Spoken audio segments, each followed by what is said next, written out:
అంటే ఆయన చెప్తారా ఇప్పుడు నేను సినిమా చేస్తున్నాను నీ రోల్ కంపల్సరీ ఉంటుంది ఆ సినిమా? అలానే కాదు కానీ ఒకసారి ఎప్పుడో నాకు మన వంశీ గారు ఆయన దగ్గర అసిస్టెంట్ డైరెక్టర్గా పనిచేసేటప్పుడు అంటే కథ చెప్తున్నప్పుడే ఈ క్యారెక్టర్ డబ్బింగ్ జానకి, ఈ క్యారెక్టర్ సాక్షి రంగారావు గారు, ఈ క్యారెక్టర్ పొట్టి ప్రసాద్ గారు అని చెప్పేవారట ఆయన. ఎప్పుడో వంశీ గారు ఆయన సినిమాలో చేస్తున్నప్పుడు ఇలా కథ అనుకుంటున్నప్పుడే ఇలా అనేవారు అని చెప్పారు అనమాట.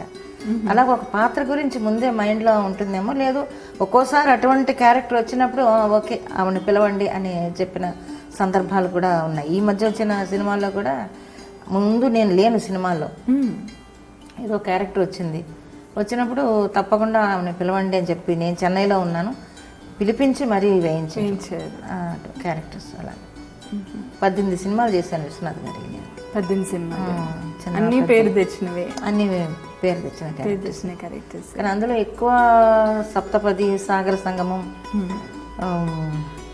శంకరాభరణం. అంటే శంకరాభరణం మంచి క్యారెక్టర్ అదే.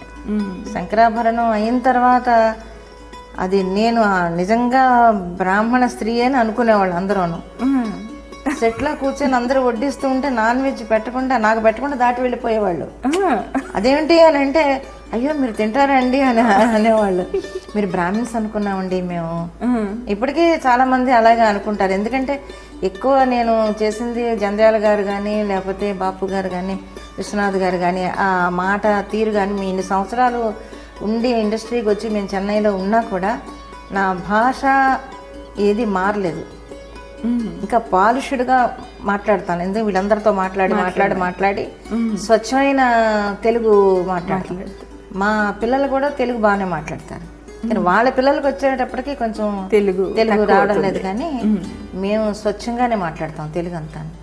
సో అందరూ బ్రాహ్మణ మహిళ బ్రాహ్మిన్స్ అనుకుంటారు. ఎక్కడికి వెళ్ళినా కూడా బ్రాహ్మిన్స్ అని అనుకుంటారు నన్ను.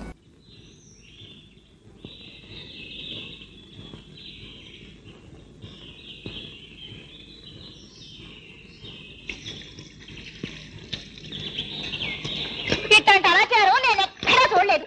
అంటూ సొంటూ నేను ఇంట్లో ఒక క్షణం కూడా ఉండలేను. శారదమ్మ తల్లి, నా దోమ నేను చూసుకుంటున్నాను.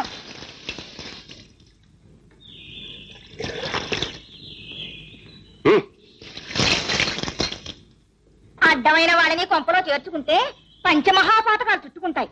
రౌరవాద నరకాలు పట్టిపోతారు. మడి దడి పట్టింపు ఉన్న కొంప కాబట్టే ఇన్నాళ్ళు ఉండగలిగాను. ఇప్పుడు కొత్త బుద్ధులు పుట్టుకొచ్చి కొత్త మనుషుల కొంపలో ఉంచుకుంటే నాకు పంచాగ్ని మధ్యంలో ఉన్నట్టు అనిపిస్తోందమ్మా. ఇక నేను ఉండలేను. ఏ గుళ్ళోనో కృష్ణారామ అనుకుంటూ కూర్చుంటాను. అంటే అంతగా ఎలా ఆకలింపు చేసుకోగలిగారు? అంటే ఆ క్రెడిట్ అంతా డైరెక్టర్దేనా? మీ వర్క్ హోంవర్క్ అలాగేమి ఉండదు? హోంవర్క్ అంటే ఇంట్లో మేమేం చేసుకునేది ఏముండదు. అక్కడికి వచ్చిన తర్వాత ఇగో ఈ పాత్ర ఇలా ఉండాలి, ఈ మిడిల్ క్లాస్ మదర్. సప్తపదిలో ఉంటుంది ఎక్కువగా బ్రాహ్మణ్ ఎక్కువ ఉంటుంది నిజంగానే. ఇది చీర కట్టుకోవటం దగ్గర నుంచి అంతా అసలు మామగారు వస్తుంటే దూరంగా వెళ్ళడం అలా అది ఎలా అసలు అంటే నటన లాగా ఉండదు, ఏదో ఇంట్లో చూస్తున్నట్టుగా ఉంటుంది అనమాట.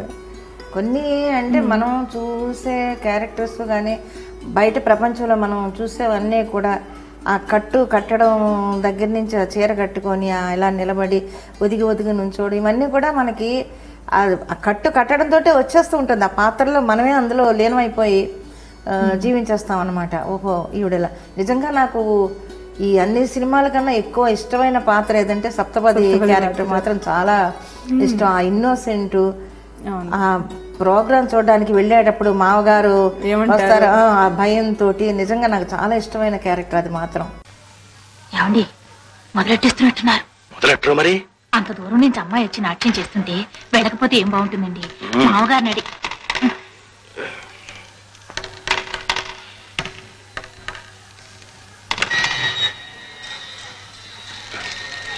నాన్న